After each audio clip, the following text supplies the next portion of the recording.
Hello and welcome to my channel. Today, I'm going to take you to Borgvattnet Prästgård, a historic house in Sweden that is known as one of the most haunted houses in the country. This house has been the subject of many stories and investigations by paranormal enthusiasts and has been featured in several TV shows and documentaries. But what makes this house so haunted, and what kind of experiences have people had there? Let's find out. Borgvattnet Prästgård is located in Borgvattnet, a small village in Jämtland, a region in northern Sweden.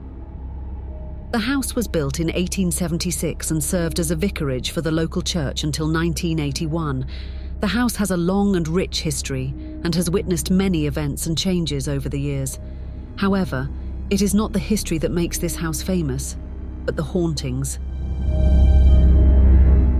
The first reports of paranormal activity in the house date back all the way to 1927, when a priest named Niels Hedlund claimed that his laundry was torn down from the line by an unseen force. Since then, many other priests and guests who lived or stayed in the house reported experiencing strange phenomena, such as moving objects, sounds, apparitions, and feelings of being watched or touched. Some of the most notable incidents include: in 1930, another priest named Rudolf Tangden saw an old woman dressed in grey appear in a room. He followed her as she walked away, but she vanished in front of his eyes. In 1947, a priest named Otto Lindgren and his wife said they heard footsteps, music and laughter in the house. They also witnessed objects being thrown around and furniture being moved. In 1981, a priest named Tor Forslund, who was known as the ghost priest, tried to exorcise the house but failed. He also experienced many disturbing events, such as being pushed by invisible hands and having his hair pulled. These are just some of the many stories that have been told about Borgvattnet Prästgård. Some people believe that the house is haunted by the spirits of former priests, guests or villagers who died or suffered there. Others think that the house is a portal to another dimension or realm where entities can enter and exit at will. There is also a lot of hauntings that have been reported in modern times, such as people being pushed or dragged out of their beds in middle of the night, crying that it seems to be coming from somewhere outside the house. 3 ladies have been seen sitting in one of the couches crying in middle of the night. Invincible forcing, pushing people, knocking sounds from closets. Whatever the case may be, there is no doubt that this house is not for the faint-hearted. In 1982, the house was converted into a hostel and a museum where visitors can stay overnight and learn about its history and hauntings. The hostel offers various activities and events such as ghost tours, seances, lectures and workshops. The hostel also has a cafe that serves waffles and other snacks. The hostel's website provides more information about the house and how to book a room. To get a better idea of what it's like to stay at Borgvattnet Prästgård, I decided to interview some of the guests and staff who have experienced the hauntings firsthand. Here are some of their testimonials. Anna. I stayed in the Blue Room with my friend last summer. We were both very curious about the house and wanted to see if we could encounter anything paranormal. We didn't have to wait long. As soon as we entered the room, we felt a cold breeze and heard a loud bang from the closet. We opened it and found nothing inside. Then we heard footsteps outside our door. But when we looked through the peephole, there was no one there. We were both very scared and decided to sleep with the lights on. Eric. I work as a guide at the hostel. I have seen and heard many things that I can't explain. One time I was giving a tour to a group of visitors when I saw a shadowy figure standing in the corner of one of the rooms. It looked like an old man wearing a hat. He stared at me for a few seconds and then disappeared. Another time, I was cleaning one of the bathrooms when I heard someone whispering my name behind me.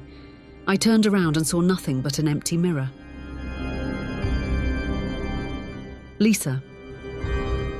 I visited Borgvattnet Prästgård with my boyfriend last winter. We stayed in the Yellow Room, which is supposed to be one of the most haunted rooms in the house. We didn't believe in ghosts, so we thought it would be fun to spend a night there. We were wrong. As soon as we got into bed, we felt something crawling under the covers. It felt like a hand or a foot touching us.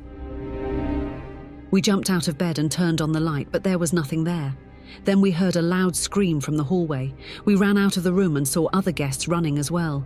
We all gathered in the lobby and waited until morning. These are just some of the stories that I heard from the people who have stayed at Borgvattnet Prästgård. Thank you for watching this video.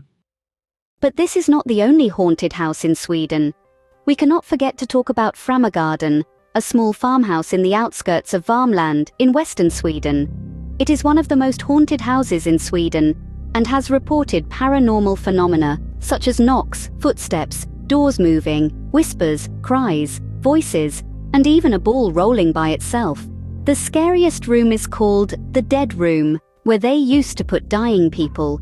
Some people have seen shadows or felt someone touching them in that room.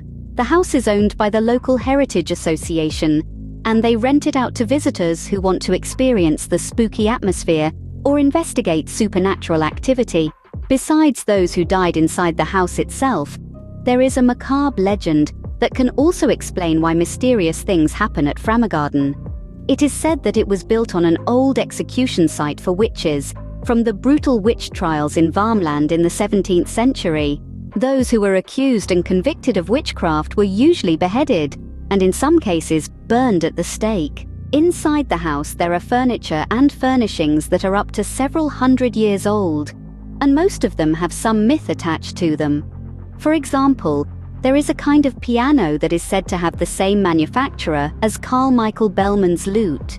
It sometimes plays by itself, according to frightened guests. And maybe this spirit of the house's invisible guardian, who sits in the antique rocking chair and rocks in time to the music that once was heard in the room. And who is it that always moves the old slippers that are never left in the same place where they are left? People who have been sleeping in the house have also reported that in the day the house seems more calm, and there is not really much paranormal phenomena going on, but when the night comes, the house seems to get more paranormal activity. What do you think about all this? Would you dare to sleep in any of the most haunted houses in Sweden? Leave a comment.